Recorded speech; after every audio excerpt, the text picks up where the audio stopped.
said something in her set. She said, I have a Hebrew name. My name is Matt. Matt is also a Hebrew name. It actually translates to directly, it means gift from God.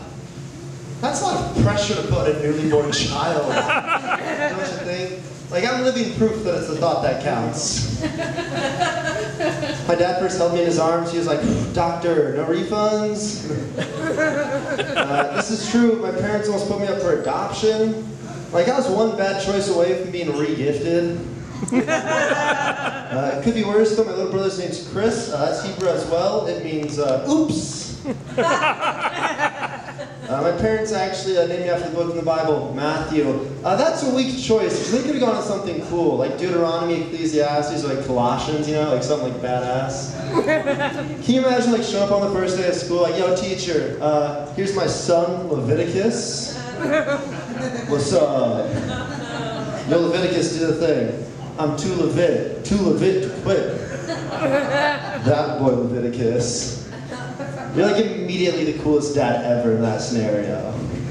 I wish my parents had twins, that'd be cool too. Corinthians 1, Corinthians 2. Guess which one's our favorite? Neither, it's our firstborn Genesis. That name's not biblical, my parents are just Sega fans. There's a few Sega Genesis people here. You gotta feel out the room sometime, okay? I'm a digital era baby. I was born and raised in the digital era. I first had my Facebook account when I was in 7th grade, which means every time I've had like a mildly entertaining thought, like I just recorded it like on the internet for eternity.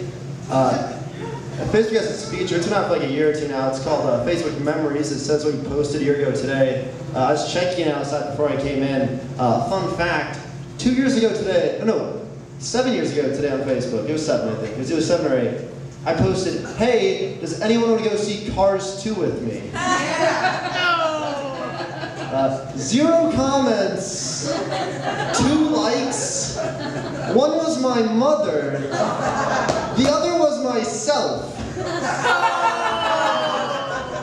Like, middle school me was like, oh, I'll make people think I've got friends. I've got 2 likes.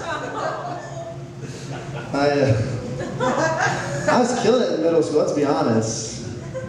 It's like, I'm never gonna go with a lot of my kids. I was like, yeah, kids, growing up, I was really cool. They're like, nah, Pops, you definitely weren't. Anyway, contrary to what I'm wearing right now, I'm a big fan of shoe culture. I love shoes. Because shoes are the only article of clothing that have their own like mainstream culture. Like, I could stop a stranger on the street right now and be like, yo, man, that's a fresh pair of authentic 1995 Red Edition Chicago Bull Jordan 3s you had on. And they'd be like, oh shit, a shoe guy. Like, that's an endearing thing, right? But there's no such thing as like shirt culture or pants culture. Like, if I stop someone right now in like St. Paul and I'm like, yo, ma'am, but by chance is that a pair of 70-inch waistband, authentically sunny stretched boot cut Levi jeans you have on? Like, that shit's just creepy. Like, if you walk into someone's apartment and they have like their shoes on display, they're probably both very wealthy and very cool. But if you walk into someone's apartment and they have like their pants on display, like they just need to do laundry. Like that's the difference. If you go to someone's house and they're like, yo, take your shoes off at the door, like, yeah, sure, common courtesy. But if you walk into someone's house and like, yo, take your pants off at the door, should probably call the cops. If you buy a pair of shoes, you get 2 shoes. If you buy a pair of pants, you get 1 pants. And that's not a joke, just double standards. I have no transition into this last bit, but I was a camp counselor growing up. Imagine me right now, but with cargo shorts and a headband, and it's pretty obvious. I didn't just work as a camp counselor. I was actually a camp counselor at the Boy Scouts National Scout Camp. Yeah, like I was like into it hard. Boy Scouts just went co-ed, and I was actually the person that was in charge of piloting that program for 2 summers. So that's me. You're welcome.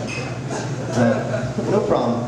But working at this camp was cool because the Boy Scouts National Scout Camp is like a regular like summer camp, but like everyone there is like really fucking rich, like way too rich. And the camp had these famous donors come through. I once met Rex Tillerson, who's now Secretary of State. True story. Here's my interaction with him. Okay. Rex gets out of a van, there's a camera crew, he's like, you look like a happy camper, and I'm like, who are you? He gets a photo with me, smiling, and I'm like, nice to meet you too, and he leaves, and they're like, Fun fact, Matt, that was Satan.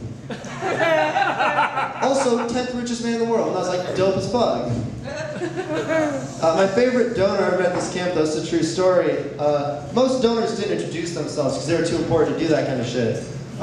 They'd just drop by in a van, get a photo with you, and leave. One day I'm with this group of kids, we're walking up to the rifle range, shoot guns or whatever. And this guy gets out of his van, and he has a suit on, and he's smiling. He's like very excited to see us. And he goes, "Son, do you know who I am?" And I'm like, "No, but I'm about to find the fuck out." And he looks at me and he goes, "Why, I'm John Jack's Links, CEO and founder of Jack's Links Beef Jerky." And I'm like, "Holy shit, nice to meet you, John Jack's Links, CEO and founder of Jack's Links Beef Jerky." And he's like, "Campers, do you know who I am?" And they're like, "Hell yeah." And he's like, "I'll say it again, I'm John Jack's Links, CEO and founder of Jack's Links Beef Jerky." And this kid's like, "Holy shit, it's John Jack's Links, CEO and founder of Jack's Links Beef Jerky." It's a very exciting moment. And then he gets in his car and leaves, but then his van stops and he comes back. Like the van goes in reverse, he comes back. He has a leather bag and he opens it and he's like, "Hey kids, have some Jack's Links Beef Jerky." And he starts throwing beef jerky at these kids and he's like, "If I'm not John Jack's Links, CEO and founder of Jack's Links Beef Jerky." And these kids are like, "Holy shit, what's happening?" But like, who is this man? Is he some sort of like mythical fairy tale creature? Like he's one step above the fucking Tooth Fairy. Like what's his origin story? Was he like out in the woods like messing with Sasquatch one day, you know?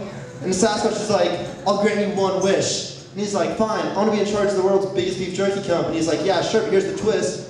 You have to always say your full title." And he's like, "That's fine if I'm not John Jack's Links, the CEO and founder of Jack's Links Beef Jerky and Company."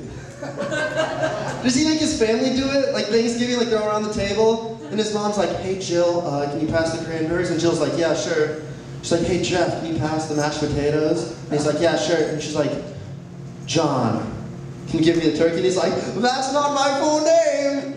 And she's like, "John Jack's Links, CEO and founder of Jack's Links Beef Jerky, can you please pass the turkey?" And he's like, "No, but I can pass you the jerky." And he like pulls out his bag, he's like, "Beef jerky for everyone." Like I knew this man for 2 minutes. 2 minutes, I knew exactly how it was for him making love, okay? He's with his wife/mistress, I don't know. He's about to give her like that sweet teriyaki, right? He's like, "Say my name." She's like, "Do I have to?" And he's like, "Yes." And she's like, "John Jack's Links, CEO and founder of Jack's Links Beef Jerky," and he finishes like right there. Hey guys, my name's Matt Banwart. Thank you all so much for having me. You guys are awesome.